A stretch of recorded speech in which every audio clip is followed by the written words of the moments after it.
Alright guys, it is back day. So, well, pretty close to being a rest day actually. But I decided back's ready to go, so let's hit back. So we're gonna do lat pull downs, just some type of back row.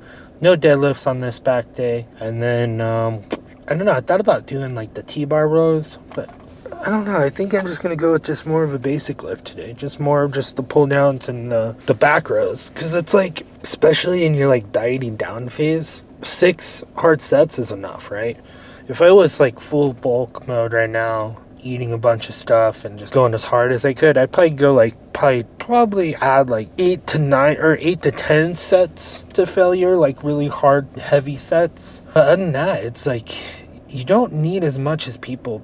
Like, there's people out there like, oh, you need to be in the gym for hours on day. And no, like, really, a good lift should only take you, depending on what you're doing, 35 minutes to an hour. And then if you do, another 30 minutes of cardio, so maybe an hour and a half at most. And even then you could make it where it's like, okay, I can split my gym sessions where I do like cardio in the morning and then I go hit my lift later in the evening for 35 minutes, 45 minutes. It's like, if you're really crunched for time and you can't get your cardio in, and you got to choose between cardio or lifting, definitely want to choose lifting and just get that 35 to 45 minutes of lifting session in. And then hopefully through the rest of the day, you're doing a lot of walking where you get 10,000 steps in a day and you don't even really have to do your cardio.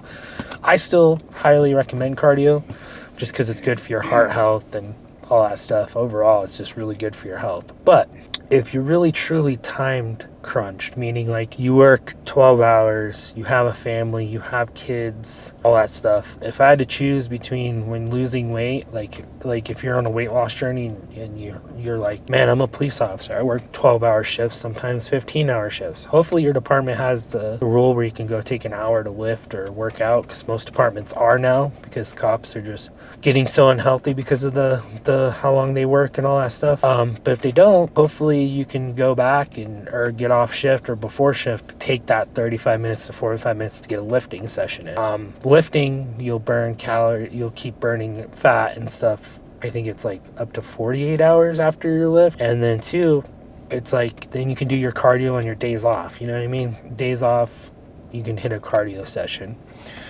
If you work out on your days off, you know what I mean? Hopefully you're able to maybe do an upper and lower split and then hit cardio as well. It's just, you got to really just kind of play with it and do what works best for you. Like me, working out every day works best for me.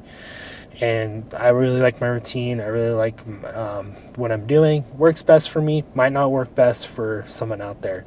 I think even if I was working, because remember my goal is to get to patrol or to detentions. If I was doing those 12-hour shifts, I probably still would be working out every day. Because then it's like, well, I would park probably closer to work, sleep in the camper. Then I would go to the gym right after work or before work. I'd probably go before work, to be honest with you guys. I'd probably go before. So I'd park like in the gym parking lot, sleep in my camper. Right when I get up, hit my hydration, hit my scoop of pre-workout and all that stuff, and I'd go do my workout, probably fasted. Workouts fasted are perfectly fine. I think if you're in a body, like if you're in a muscle building state and all that stuff, then I would probably wait, and you want to put on strength and size, then I'd probably wait until after work, after you have carbs and you're all full.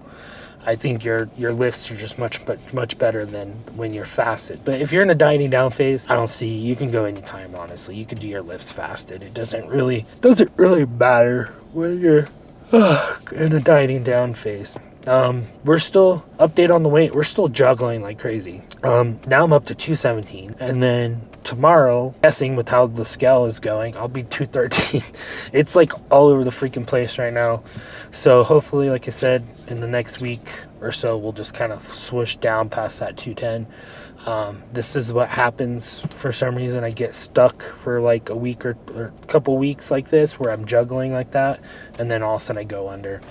I don't know if it's, maybe I do need to take some rest days to get my body just the time to not be so inflamed and just kind of just like calm down and chill, and then maybe it'll let go of that fat. But I don't know, it just really depends, because it's like, I don't know we started at the end of ours. So I don't know if I should probably look and see, because this is what, day 3 on it, day 4, and I need to look and see if that fluctuates or if that makes you hold more water and all that stuff, because that could be what happening too. I could be holding more water, but I got to look into to that as well. But like I said, when you're going for weight loss, don't really focus on the overall number. Like, don't be trying to be like, oh, I need to get to 200, or I need to get to 195, or I need to get to 180. Just be really like, because you might look completely different than what you think. So if you hit to 200, you might have shredded out look. You might have pretty decent muscle where you're like, shit, I look really good at 200. Or you might get to 200 and you're like,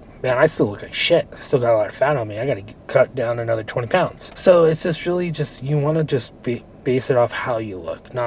Don't get too caught up on the number on the scale is what I'm trying to get at. But anyways, let's get in there and get started on this back day and get the back blown out.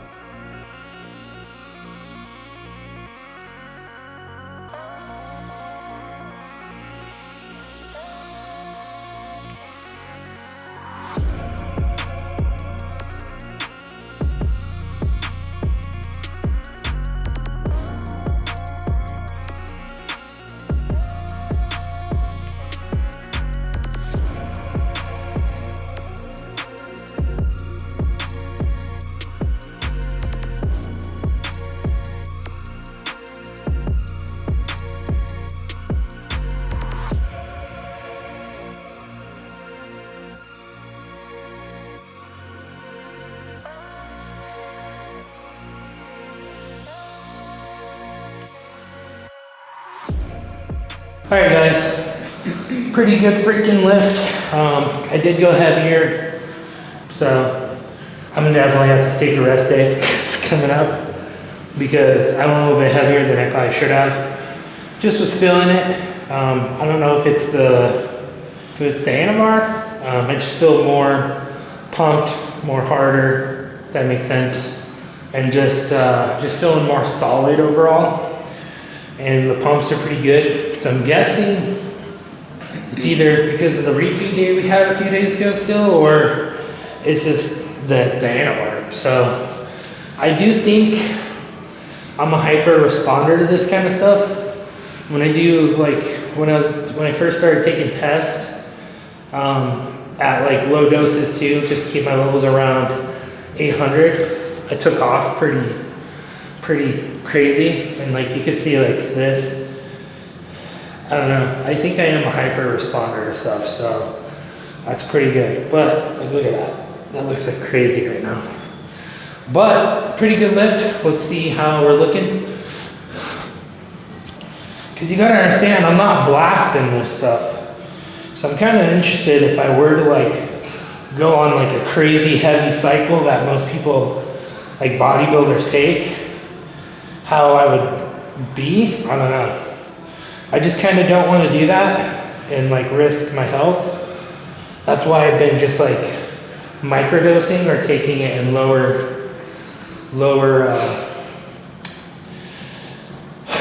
doses and microdosing it, is because it seems like it's better on my health and the blood work. Now, if I were to go blast this stuff, I think that's where you're going to have a lot of issues. And for some reason, I just respond well to the microdosing. Like, I'm not on a crazy cycle, right? Like 10 milligrams of Anavar a day and 20 milligrams of test a day. Like, that's not like a crazy cycle. So, because most people out there are doing like 300 milligrams of test or even higher. Like, I've seen like 500, 700 milligrams. Then you have people taking like 300 milligrams of tren, and don't do that. Do not do that. And they didn't respond really well to it. So I don't know, I feel like I respond really well to testosterone and stuff. But anyways, that's it for this lift. We got cardio, so I'm gonna do, instead of doing an hour now, I'm just gonna do 30 minutes now, hit recovery, come back and do another 30 minutes of cardio later, and just gotta keep focusing on our carb, or not our carb intake, but our calorie intake. Today, I'll be going to 1,800 calories. So for lunch, I'm probably gonna do like we got some 90% ground beef from Costco. So I'm probably gonna make a burrito with like one of those wellness wraps. Those wellness wraps are really good and they're high fiber. So if you're taking like retatrutide or anything like that, get those wellness wraps and they'll help you with like the GLP-1 poops, the hard poops. So get those like wellness wraps and get more fiber in. It'll help with that. And then I use Greek yogurt as my sour cream. Perfect, really good macros, high protein, and you're eating a burrito with some Taco Bell sauce. So that's gonna be it for this video. I'll see you guys tomorrow for either arms. I feel like arms are ready to go, so we might hit arms, or I might make it a rest day. Tomorrow's Super Bowl Sunday, right? No one's not even excited about the Super Bowl. If Broncos were in it, I don't think a lot of people would still be excited about it, but I would be excited about it. But I don't think anyone really wanted to see the Patriots in the Super Bowl again. Like, really? Come on. But anyways, I'll see you guys tomorrow for probably for arms or an active rest day. I don't know yet. It just depends on how I feel tomorrow. I say that now. Like right now, I feel like I need a rest day, but then I wake up the next day and I'm like, my muscles are ready to go. So anyways, I'll see you guys tomorrow.